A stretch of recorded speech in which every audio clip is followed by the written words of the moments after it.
Good morning, ma'am. My name is Nat Porga. So these are the causes and risk factors of cervical cancer. So the main cause is the persistent HPV infection, especially HPV type 16 and 18. So persistent HPV means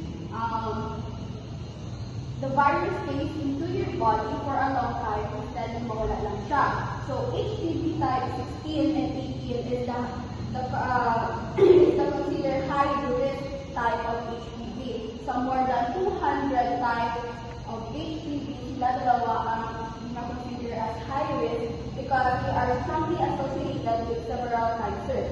So the most dangerous type of HPV is the type 16 because it has a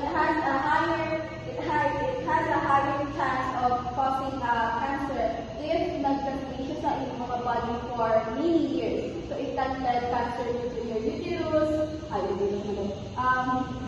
vagina, cervix, penis, vulva, and to your throat. So HPV 18 is the second high-risk type of HPV because it can cause cancer, especially sa inyong cancer, especially cervical cancer. So these are the things that increase a person's chance of getting HPV, or cervical cancer. First is early sexual activity. So if you are sexually active at a very young age, may other chance na increase chance na maka-HPV ka kailangan save time and opportunities na ma-expose ka sa HPV. Next is multiple sexual partners. So mamo kasi partners na ka-intercourse ni ara ang isang chance na maka-encounter sa HPV. Next is smoking. So ang smoking is ginapa-weaken niya ang ability ng body mo na mag-fight sa infection like it. So next is weak immune system. So if ang person is nag-undergo sa chemotherapy or may-ari sa mga medical condition, is mabulayan ang iyang body na mag-fight sa infection like HPV. Next is not receiving the HPV vaccine. So if ang HPV vaccine is nag-help na ma-protect ka sa any types of HPV.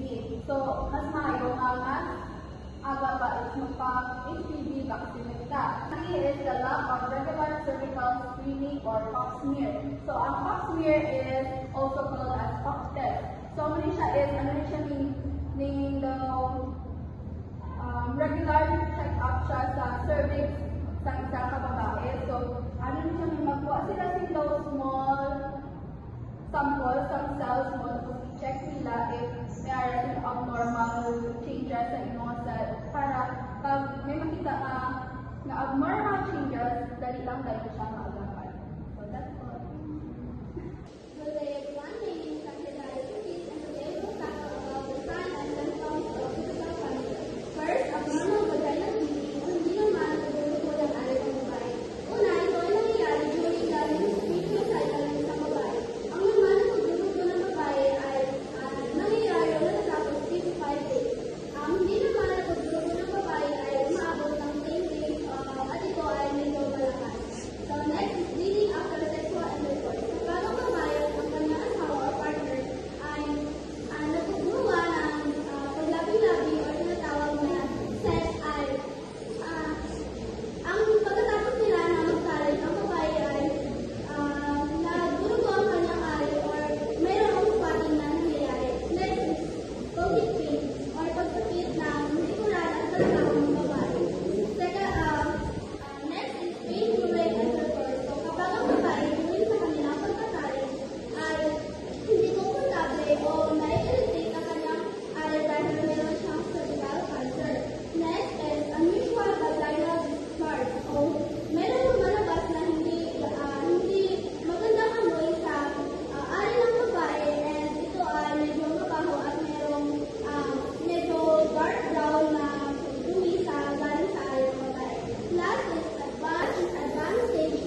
discussing the male reproductive health condition, which is the testicular cancer. Let us define what is the meaning of testicular cancer.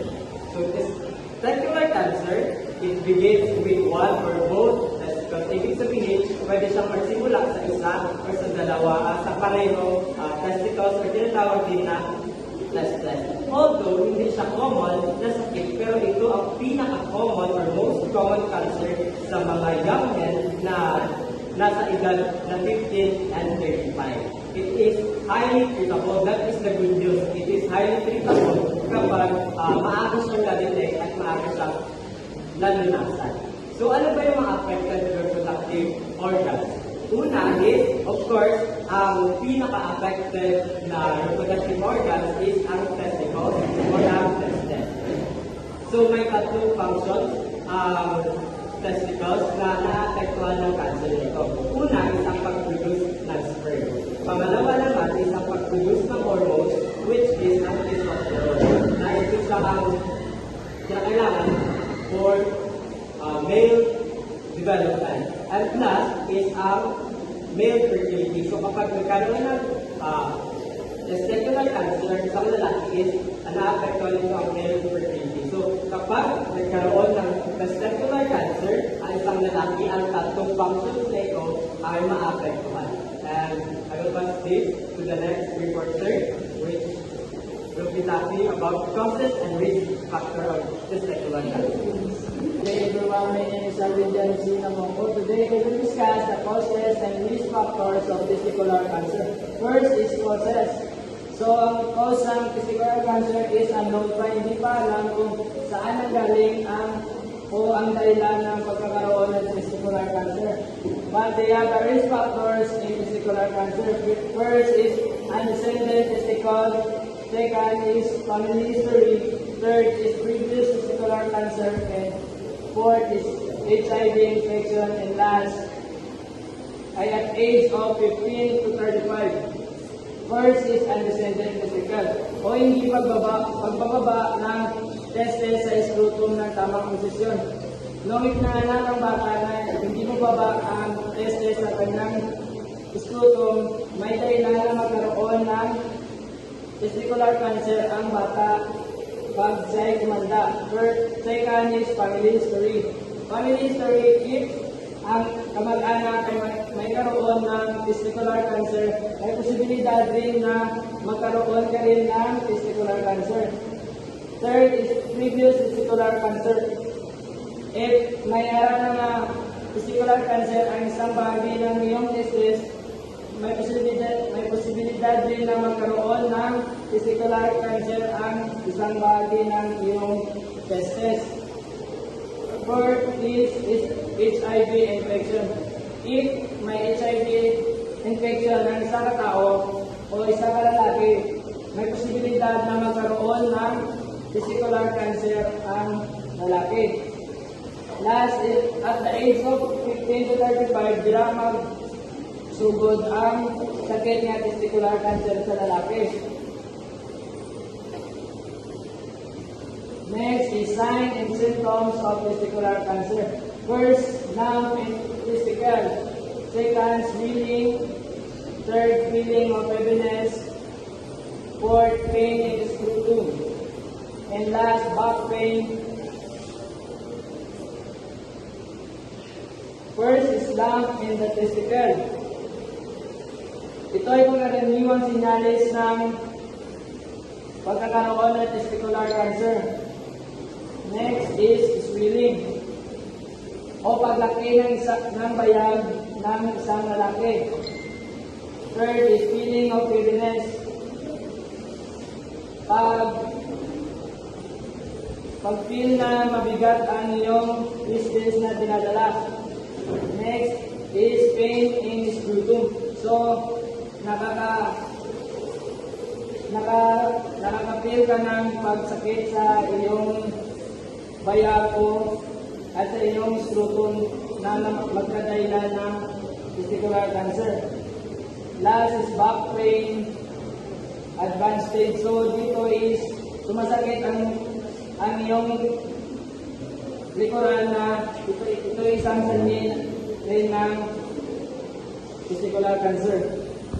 Good day everyone, my name is Kevin Taylor and today I discuss the diagnosis. So first is the physical examination. So dito is tina-check nila yung lungs ng survey ng test. So next is ultrasound. So magkakalit sila ng image para ma-identify nila yung abnormalities yung ng test. So next is the blood tumor marker test. So dito is pinag-measure nila yung distance and indicate cancer. So, and CT scan naman is, dito is pinag-check nila yung CT scan is, dinitest nila yung katawan mo or dito nila nalalaman yung nag-spread na ba yung cancer sa other parts ng body mo. So, next is the surgery for confirmation. So, dito is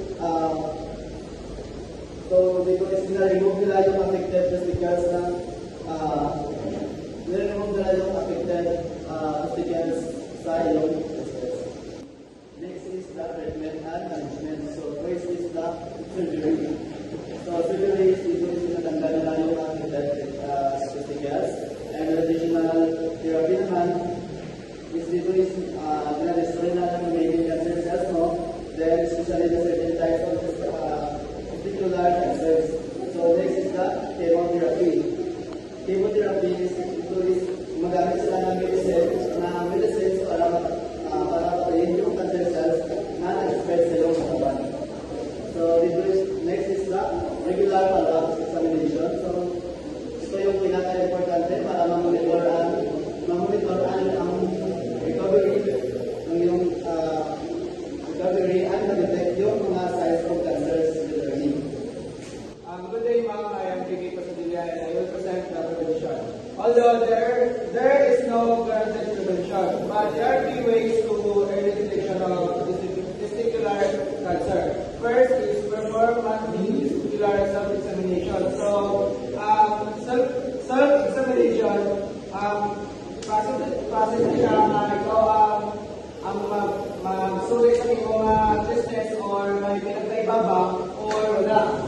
Or meron ba mga problema, or meron ba mga pinagkaiba sa normal. And then, so yan is seek medical consultation if alarm is found. So, mapadagat ang medical consultation para sa early detection sa testicular cancer. If may makita ka mga bukol, ano ka rin sa doktor para matagal ka sa treatment or magulong ka. Last, attend regular medical check-up. So, kung ikaw may cancer na testicular, need mo regular medical check-up para sa mag-guide ka sa doktor mo para sa process sa iyong mga pagulong. Then, last, current statistic, Philippines and worldwide. First, worldwide. Testicular cancer accounts for about 1% of all cancer in men. It means,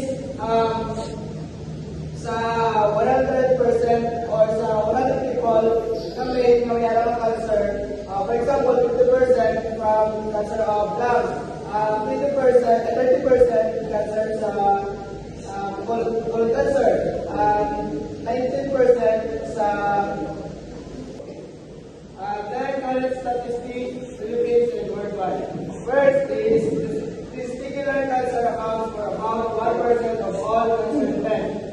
So it means sa 100 na may cancer, iba't iba yung cancer, like for example, 50% of may lung cancer, 30% na may prostate cancer, and 19% may colon cancer, and 1% is gatawag nila ng testicular cancer. So ang testicular cancer, ang gatawag ng ovarian cancer kay isa lang siya matamo. Tapos survival rate 60 to 95% when detected early. So testicular cancer kay mayroon 95% survival patreat sa maayos ang doktor or magpapasulti tayo. And then, from the Philippine statistic, less common than prostate cancer, but cases continue to occur among young adults and males. So, sa Philippines, ang tumiting ang rate sa testicular cancer is from 15 to 45 years old. And also, sa males na siya malamot. So, good morning ma'am. So, this is my report, reflection. So, testicular cancer is highly curable when diagnosed. Early men should be learned to perform regular self-examination and seek medical advice immediately. If they notice any unusual change, awareness and early detection can save lives. So, as a man, you should learn to perform regular self-examination and seek medical advice. If you feel anaswan na nga, kukulit yung mga itlog. So, dapat mag-check out ang sinaso para maka-aware mo and pa-test na tayo sa doktor or makakuha na kong advice sa operation nyo. So the next is testicular cancer. We're from a form of cancer. So we're cancer that affects men and the testis or the lower part of the body of the leg. So it affects one or both testicular cancer. So usually individuals assigned male at birth. So 50 to 44 years old ang mga apekto nila. So dapat kung may nakasagana or something like mali na sa akin na